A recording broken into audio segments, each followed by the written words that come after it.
Hey YouTube, Qualia here, bringing you guys my Nubatama Shiranui deck profile for March 2018. With the release of Divine Dragon Apocrypha, we got more support for the Nubatama clan, Shiranui especially, and I know a lot of you have been requesting that I do an update to this deck profile with all the new support that it received. A really good amount of support.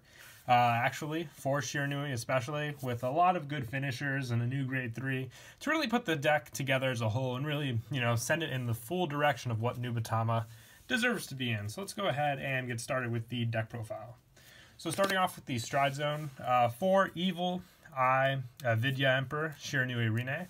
With this effect, it's a once per turn counterblast. Choose a face down card with the same card name as this unit from your G zone. Turn it face up. Your opponent chooses 2 cards from his or her hand, call them in separate rear, and they get plus 5,000 until the end of the turn. You dominate them and attack your opponent's Vanguard one at a time, and your opponent cannot activate the auto abilities of cards called due to this effect until the end of the turn. So it's ultimate pressure, making your opponent call units for you to dominate, getting rid of hand consistency. And the Generation Break 3 effect, all dominated units get plus 10,000 and an extra critical. Just adds to the pressure stack that they have to guard with if they don't want that attack to hit, because the fact that you add an additional critical is just insane for pressure alone, with the additional plus 5 given with the first effect. And it gives the plus 10 and crit to all, so after you do the 2, you still have multiple other dominate effects you can do that just really bring this card all together for the deck as a whole. And I also run 4 Enma Stealth Rogue Mugen Lord. Now I might drop this card down to 2, depending on a couple other numbers that I might change with the deck. If I end up wanting to run the GB8 or not, but sticking to 4 for now, just for plus powers. It's just another good option to go to, but Rine is always like your preferred stride to go into with the deck, but it still gives you options for powering up some of your own units as well, if need be, for the face-up effect, and dominating rear guards that are already present on the field as well. Very good with Mugen Lord. And I also run 2 Magan Tenbu. It's a good first stride for dominate.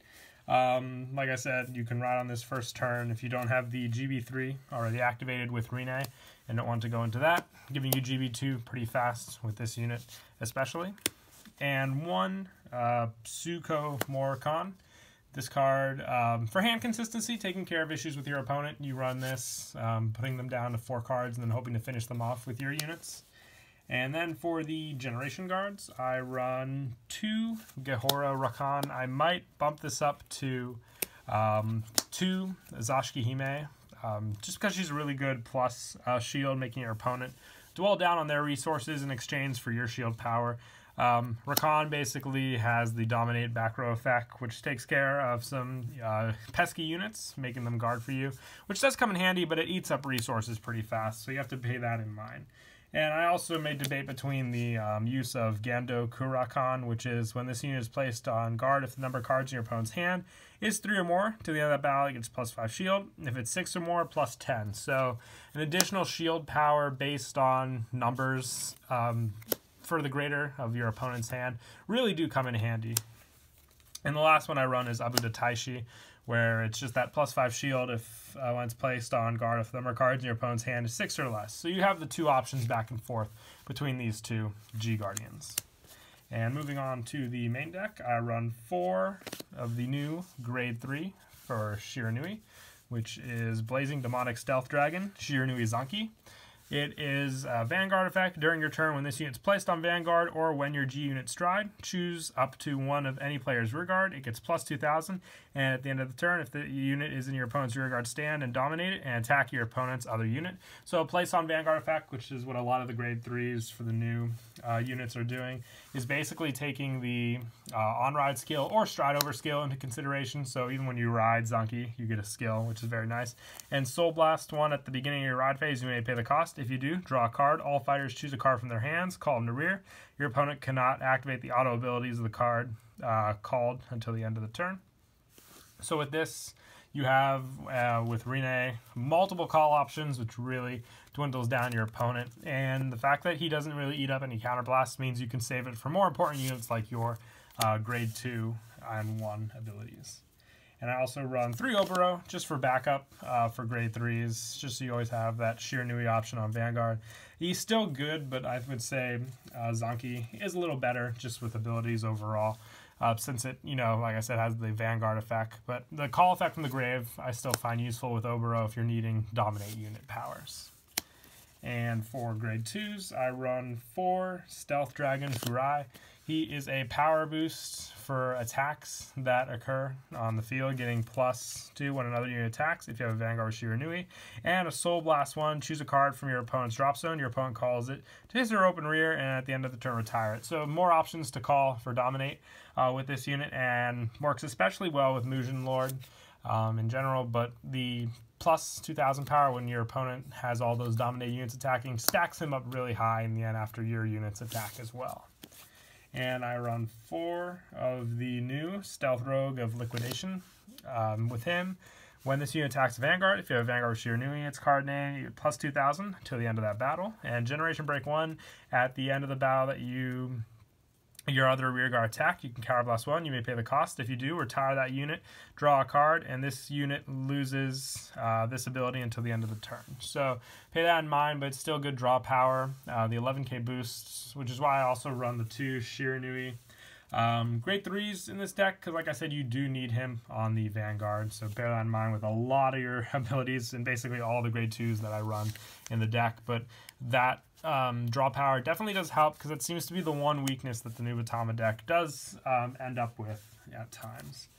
And lastly, for the grade 2s, I run 3 Stealth Dragon Genkai. It's a Soul Blast 1, Counter Blast 1 when a dominating unit attacks. If you have a Vanguard Shiranui, you may pay the cost. If you do, draw a card, and this unit gets +2000. Now, thought about this, and I can't remember the name of the unit from set 12, because running both of these is good for draw, but it does eat up resources fast. Just for a little more options with your grade 2 lineup, might be the one to change.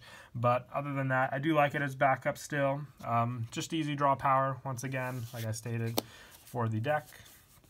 And moving on to grade 1s, 4 Stealth Dragon Utsuroi.